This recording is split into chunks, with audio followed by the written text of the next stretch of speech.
happy to welcome to the Henry Harrison podcast, Entrepreneurs, Business, and Finance, my long-term friend and business colleague, James Poen. Hello, James. Hello, Henry. So James and I met through an entrepreneurs organization. There's been other people in the podcast that also have that in common. But we were in an actual breakout group together, something they call Forum, for 8 years. So we got to know each other pretty well and become good friends. And that was a while ago now, but we've stayed in close touch. And he's a very successful businessman, entrepreneur, and his company, Richardson Saw and Lawnmower, is now in transition. Or the store is going to stay the same for the customers, but the your relationship to the stores in transition. You want to tell us a little bit about that? What happened recently? Yeah, thanks, Henry. And Richardson Saw and Lawnmower was currently acquired by private equity, a group called Graycliff Partners out of New York. Focus was our investment banker or broker that handled the acquisition through our Merrill Lynch group. So we started with Merrill Lynch. Merrill Lynch introduced us to Focus, and then Focus found us Graycliff. And they also have you continuing to be involved, as I understand. You shared that with me. Why don't you share a little bit about why they want you around and why you want to stick around? Yeah, so when private equity approached me with the idea of purchasing us, they came to me with an idea to acquire more stores. And they asked that I stay on as a percentage of owner. So I still maintain a large portion of ownership. I'm also the president of Richardson Saw. We were able to maintain the same staff, but my new role, my new job is acquisitions. And it's pretty neat that out of all the stores around the area, from my standpoint, they came in and they said, "Hey, James, not only do we want to buy your store, but we want you to help us roll up others and show other folks why this is a good option for them and something they should really, really consider." Tell me a little bit about, not everybody knows what Richardson Saw and Lawnmower is. So it's a store that you took over from your father. You've grown it ever since, both with space that you've added on and with customers and the new age of the web sales and on and on and on. Give us an idea what your business does. Okay, well, so original store, funny story, is 1945 roughly in Garland, called Garland Saw and Lawnmower. And Garland Saw and Lawnmower started in downtown Garland. And then in the late 60s, Richardson Saw and Lawnmower was started. And my dad came on board as a manager in the early 70s, moved from Iowa, was in the military in the Navy, moved from Iowa to Texas, married my mom, and started Richardson Saw. So I could say I've been employed at Richardson Saw since the late 70s with my dad. And Richardson Saw and Lawnmower is an outdoor power equipment dealership. That means we sell lawnmowers, chainsaws, weed eaters, anything that has to do with what landscape contractors or even what you would use in your backyard to maintain your backyard and front yard. And you have all the big names there, John Deere, tractors, whatever, you can get it, you can sell it. Some of it you have there. You also do a lot of repairs, maintenance, right? That's a big part of the business as well. Yeah, yes. Think of a car dealership in the sense of you go and you buy your car and now you need service or parts for that car. We're exactly like a car dealership, but in the outdoor power equipment business. And yes, we were a John Deere dealership for a number of years until John Deere started doing acquisitions. John Deere decided to go from 500 dealers to 100 dealers. So we were a single store at the time, and so we were no longer able to be a John Deere dealer, and they've been all acquired by United Ag in the Texas market. So John Deere kind of changed their business model. But yes, we were a John Deere dealer for a long time. So you have an interesting background from my standpoint because I'm not really good at fixing things. My wife studied engineer. She can fix things better than I can fix things. But you actually have the ground up experience of the inner workings of a lot of the, or probably all the equipment. I mean, some of it's going to be electronics and stuff, but how it actually works, how it actually needs to be repaired. So you can go and you talk to you're delegating a lot of that now, but you can go talk to your folks because I've been there and hey, what about this? What about that? What about the fan? What about the connection? And then you also are in the world of negotiating a deal with a big, large, internationally known private equity company. So quite a range of experience. And I imagine it didn't start Well, we kind of grew up together with how to run a business. So we didn't start out knowing as much as we know now. Hopefully, we know a lot now. But in the beginning, it was more about fixing things, and then it was more about running it and gradually moving up, I guess you'd call it. Yeah, it's funny. My mom being from Dallas and my dad being from Iowa, you've got two different people raised totally different. My dad went to a school where he was the only person in his class. And on a farm, you've got to fix and manage and handle situations. Otherwise, you don't eat. Mom being from Dallas, Turtle Creek Mower, and yeah, yeah, Mower repair guy. yeah, so I was very fortunate to have two sides, right? I've got my dad's side, which is the mechanical side, which, by the way, when he went in the Navy, that was part of his job description. He worked in the engine room. And then my mom actually owned an advertising company, and she came from an entrepreneurial family, farm girl too, but my mom actually's dad was in the restaurant business, who, by the way, was my biggest mentor. He was a Jesuit graduate here in Dallas, one of the first classes, phenomenal person. And so he was in the restaurant business. And so my mom was in the advertising business. So I got the business savvy from my mom, and then I got the mechanical aptitude from my dad. And you mentioned that too, because you did have an interlude between working for your dad's family business as a kid. You went to college, you majored in restaurant business, I guess it was called, and then you went and worked in the restaurant business too. So tell me about that. Yeah, so when I was at Texas Tech, when I went to Texas Tech, I studied restaurant hotel management. They called it RIM at the time, and that's what I got my degree in. And I always thought I wanted to be in the restaurant business, probably because of my grandfather, or the hotel business, not sure which. But to get myself through college, I actually worked at two lawnmower stores. I think we always go back to what we know. We always go back to what we're comfortable with. And so during my time at Texas Tech, I worked at Paul's Parts and Matt Howard's lawnmower shop, two drastically different lawnmower stores. And I learned how to sell at Paul's Part. He actually had an hourglass on his desk that he would turn over. So he would time you on how fast you could sell. And then when I worked for Matt Howard, he was all about service. And so I took a lot from being able to sell quickly, but also how to service people correctly in Right. college. I mean, the whole thing about your business that's so key is customer service. And, Yep. I've been there when they don't know I'm coming to see you and they're there to greet me and how can I help you? And I know you show me around, so I see how they treat the people going back for repairs and maintenance and all the things that you need when you're running. Because those commercial guys, not everybody thinks about this, but they're running that equipment all day long, every day. So if you don't repair it right and you don't maintain it right, you're not going to have it that long. It's interesting too because your wife also worked with you in the business, and she's also in the restaurant business and studied that in college as well, as if I recall right. Yeah, Uh, so Brenda went to North Texas, and Brenda has a degree in restaurant hotel management. And what's funny, we obviously didn't meet in college; we met after college. But yeah, so she was working for the hotel business, and so I think that's what attracted both of us. We had this background and love for the restaurant and hotel industry.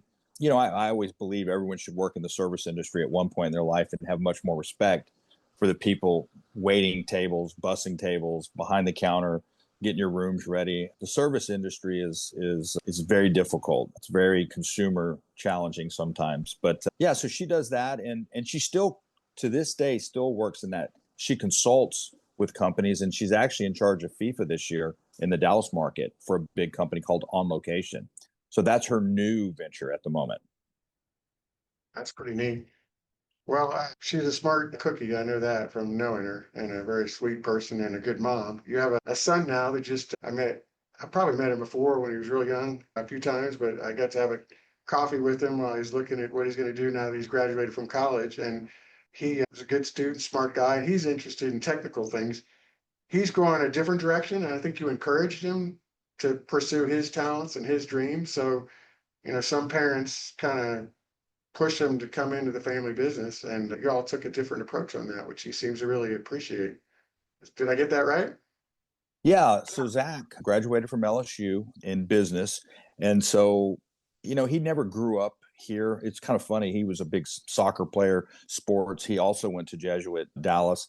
And so we just kind of thought we had a different career path for him. Also, I felt like that the company or the business, if you don't grow up in it, not saying you have to grow up in the business, but I think a lot of my success was growing up in the business and understanding the business and having the aptitude of mechanical aptitude where when you live in Dallas or you live in the city, you don't really have tractors, you don't have equipment, you don't have a big backyard. And so he didn't have the same environment growing up. And so I think he would have struggled in this business. I think he would have probably done well. I think he would have struggled in that part of the business. And it's a big part of the business is understanding how the mechanics of engines work.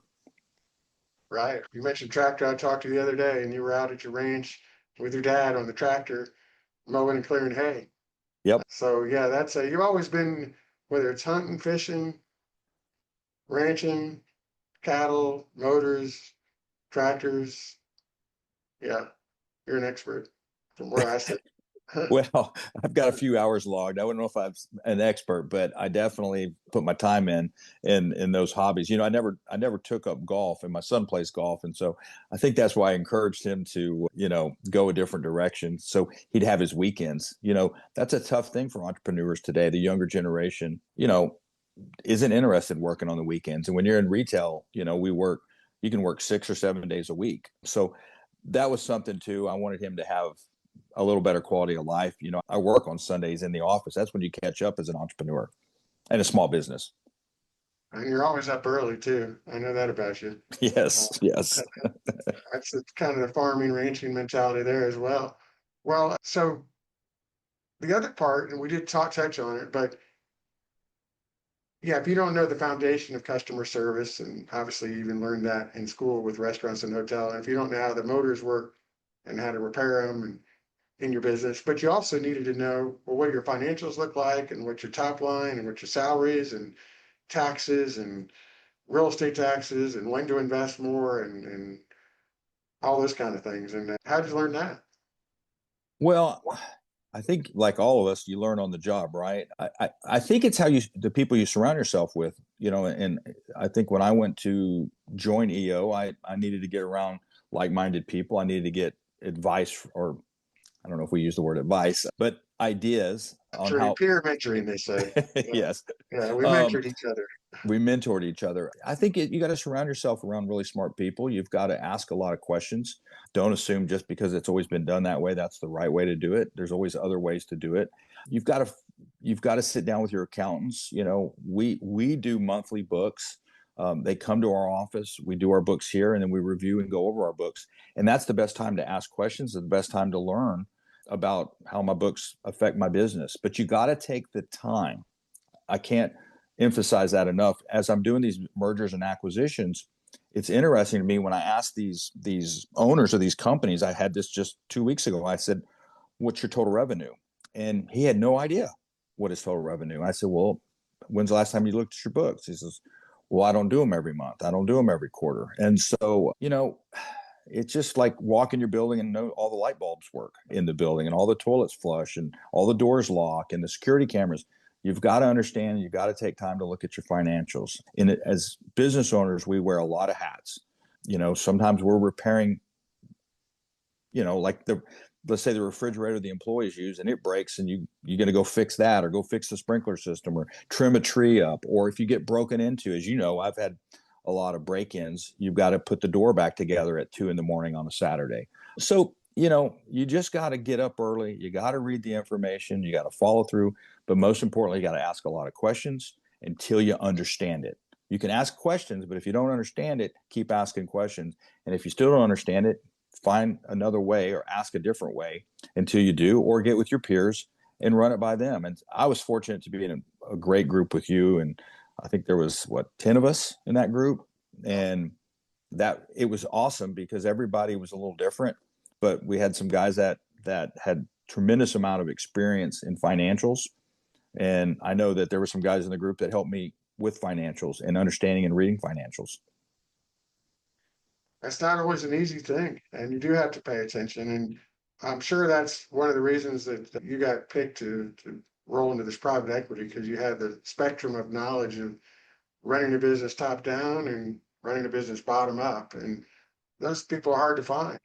And they're lucky to have you in my book. But I know you're going to do just, I know you've already done, you're going to continue to do just fine yourself. I don't mean that. But, and I know this is something too that you talked about many, many years ago that you needed to have your business and then you wanted to understand what situation and what setup your business need to have to be sellable. Whether or not you were going to sell it, you didn't need to sell it.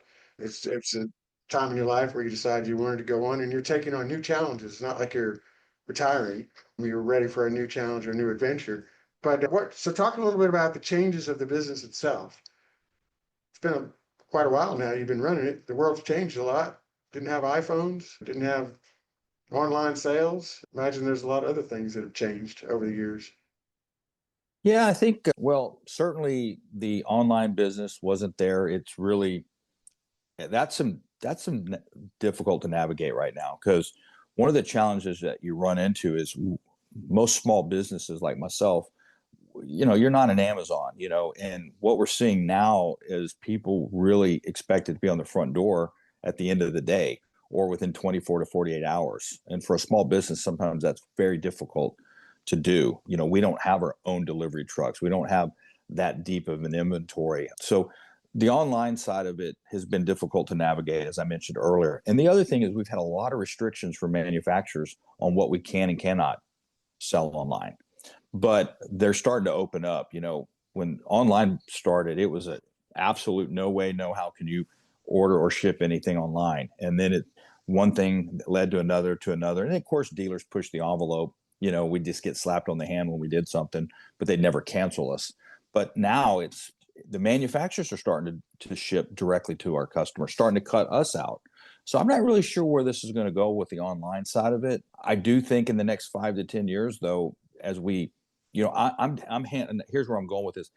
I've got customers that are coming in that they've been coming in with their grandfather, my grandfather and my dad, and I'm third generation, seeing third generation customers come in here. But I worry that third and that fourth generation customer, that won't continue, that lineage won't continue, and they'll order online because it's just easier. It's a constant challenge. Best Buy did a whole thing where they brought vendors into their store so that because everybody was ordering online and they did a whole turnaround. I mean, I know there's still always going to be some people that want to come into a store, meet someone, look at whatever they're buying, and also know the people that are going to be maintaining it. But like you said, you can't ever assume things are going to stay the same. So You as have to trans adapt. You have to adapt, and you got to be quick and nimble. You always hear that adage, be able to turn the ship quick. That's so true. You got to be able to turn that ship quick if you've got to make a change in direction of where you're going to go. For us, we went more commercial in our business and a little less consumer these last few years. And then coming out of COVID kind of changed the hours of operation for us a little bit. So Dallas is such a booming market that the commercial business is not slowing down. We don't see any indicators of that slowing down, but we are seeing a little bit of consumer spending slow down with all the tariffs in place. you also put yourself your lineage put yourself in a great location right next to two major highways that are Yeah. two major thoroughfares in Dallas Fort Worth. So a lot of people may not they've seen the sign driving by. You mentioned, I think I've seen, oh yeah, they know where that is. Well, so right now, how big is the store? Give folks an idea of like the general square footage of the lot and where the building is, because it's big, but it's also run very efficiently. Yeah. Use all So we're on Central Expressway between Beltline and Spring Valley on the west side of Central, right across from Papado's, for those that might eat there. We have 3 buildings currently. We have one that's all retail. We have another one where we office and warehouse. And then we have a full mechanic facility with more what we call service items, where we have pre-built equipment for our cities. We do a lot of business with cities and schools. So we have to have a lot of equipment on hand ready to go. So we have 3 buildings. We have 25 employees, which is about the right size, in my opinion. Dealerships that do the volume I do usually have around 35. We've been able to do it between 20 and 25. And I think it's a lot to do with our systems, our processes, our procedures, and we've had very little turnover in our staff. So by having less turnover in the staff, we can be much more efficient. We can be better at what we do because we're not spending all those hours and time, days training people. I've probably got 10 employees that have been here over 25 years. I know throughout the year you spend a lot of time on systems, processes, and procedures, which is something that the biggest companies in the world and the smallest ones are always talking about. Give an example of something maybe that worked out well that you improved. Some, Well, I'll take this from my restaurant. Let's just back up with my restaurant degree. When you would order a drink from a restaurant, a waiter would put it into the POS system, then it would generate a drink order. The bartender would make the drink order, then the waiter or server would send it to your table. So you've got a process of inventory management. You've got a process of someone who the waiter's usually not a bartender. The bartender knows how to make the drink, knows how to make it with the right ingredients, with the right percentages. So now you can manage your cost, right, on that drink or your profitability. So we went to the same thing where our mechanics, instead of our mechanics trying to figure out what parts they needed or our mechanics walking back and forth and grabbing their parts, we created pick systems where our mechanics never leave their workstation because here they are making you 110 an hour and you don't need them doing things that are not efficient. So we would have them stay at their counter, put computers there, figure out what parts they need. We pull the parts for them. We inventory the parts right then and there, make sure the inventory gets those inventoried parts get on the shop job, bring it to the mechanic so he can keep working, and we never lose any efficiencies. That wasn't in place when I got here. And that came from just some background experience in the restaurant business. yeah, your experience carries over. So then you went to doing a big sale with a private equity, a lot of lawyers, a lot of things to think about on that one. Work your way through, be careful. I know you were asking people advice, but it went smoothly. And any advice on that? Someone that Yeah. might. So for us, we were really fortunate to get with Focus, and Focus listened to us. We spent a lot of times in meetings talking about what type of partnership we were looking for, what type of group we were looking for. And the very first person they put in front of us, we knew we were a good fit. They knew we were a good fit, great connection. They asked a lot of questions about our business. We were able to spend about 3 days with them. They left, kind of discussed it with our broker, and we felt like this was the right group. So they wound up coming in and doing an equity purchase. So that process took about 9 months. Once we signed the NDA, once we kind of talked through everything, that whole process took 9 months to go through everything. It could probably have been done a little quicker, but with an equity purchase, there were a lot of questions on, we had real estate involved. We work with banks to do financing. So there was a lot of pieces that they needed to understand. They had never bought the outdoor power equipment business. So they wanted to make sure they understood it because we were the platform for a bigger project that they had in mind. So that process took 9 months. I'm hoping as we acquire more dealerships, that's my new role, acquisitions, as I mentioned. I'm hoping that process takes 90 days to 120 days, and we'll do asset purchases going forward. So what does your day look like now? You're still president, you mentioned. Yes. So you're still, I guess you're still running it, but you have a No. team of people that are running it as well. So you got a general manager, and so yeah, you say no. Well, I have a general manager that runs a day-to-day operation. So like today, yes, I've been in the office really catching up. I was last week in Miami at a Toro meeting for 4 days. So I still get involved. I kind of see what's going on with the operation, making sure everything's good here. There's a lot of customers, clients that don't even know we sold. We didn't really, we did an advertise on LinkedIn and a few other places. And then there were press releases done by Gray Cliff and by our brokers, but we didn't really go out and tell people we sold because I'm still here. We don't want the public to think anything different. Private equity is really more about a financial partner. So you've got a financial partner now. And so what does your day look like when you're talking to other stores, other facilities? They probably know who they are, and they may probably know who you are, and so you're just calling up and saying, "Hey, can you talk?" Or how does that go? Yeah. So, well, actually, I'm doing it now. So I was in Miami for a meeting and I was approached by 4 different dealers that heard that I had sold to private equity. So they approached me and they wanted to have conversations with me on Like, how does this work? Kind of like what we're talking about right now. How does it work? Well, it's pretty simple. I sit down, I hear a little bit about their business, understand their operation, ask a few basic questions. Do you have a general manager? Are you 100% owner? What product lines do you carry? What's your revenue look like? What's the real estate? Do you have a lease, with yourself, or do you own the real estate? Is there any debt? Maybe what's the age of your technicians and your staff? So it's real basic questions, and then they'll ask a few questions of me. How did you find these guys? How are you involved in it? What's my day-to-day operation look like if I sell to you? So you talk about these things, then you try to get an NDA signed, and then once you get the NDA signed, you send over a series of questions, a little more in-depth questions. Usually you're looking at 3 years of financials. You want to look at that. You want to understand who they're banking with. And then the big question for me to them is, if we buy you, will you stay? Will you stay?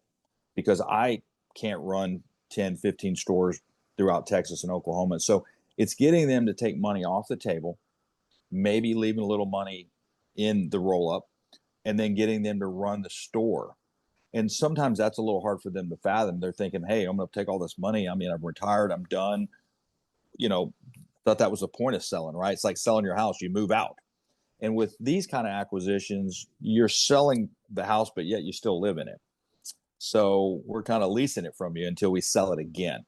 So that's kind of how we talk to the potential buyers, is ask them, hey, do you have a little tread on the tire? Are you willing to stay for 3 or 4 or 5 years? I was 54 years old when I decided to sell. And yes, I could have kept taking, the business was paid for. I own my own real estate. I've got a great staff that could run it. I could have kept doing that, but I was ready for a new challenge. And so that's kind of what I sell to them. I tell them, hey, are you ready for a new challenge? Would you like to take money off the table? Would you like us to give you money and put it in your bank account and do all the things that you wish you could have done as an entrepreneur now with someone else's money? I'm ready to sell mine. I'm on. Well, all those years we talked, and you always gave me a lot of good mentoring advice as we did. That's what we called in our group. And it's a lot of this I knew, but I didn't know all the latest things. And it's really interesting. I know people are going to enjoy hearing about it. And you were just a smart guy and a good guy and a good businessman. Anything else you want to kind of wrap up on that you think people might want to hear? Yeah, I think if you're ever thinking about selling a business or want to sell a business, allow yourself some time. I would say 18 months. Maybe look at getting a CFO in or COO in there. It just depends on how you're set up in your organization. Tighten up some of your office things, tighten up your processes, align yourself with good bankers, talk to as many brokers as you can, negotiate with brokers, and don't let the process stress you out. It gets a little crazy those last 30 days because there's a lot of things going on. Interview different M&A attorneys. If you've never had a quality and earnings done, or maybe looking at audited books one year, start thinking about all these things. I guess the point, what I'm saying is, if you ever think about selling your company, you got to start working on it now. That way it doesn't overwhelm you. And pick one thing and work on it, understand it, and then go to the next and the next and the next. And understand that the bankers and the brokers will walk you through the process. They do this all day long, every day. Our broker told us exactly how it was going to happen, and it happened exactly the way our broker told us. So listen a lot during this process. Talk less and listen more. Well, that's a good, valuable description there for sure, which I think a lot of people would take to heart. Hey, well, that's fantastic, James. Thanks for taking the time with all you've got going on, and it was fun for me. So, hey, talk to you soon. Thank you, Henry.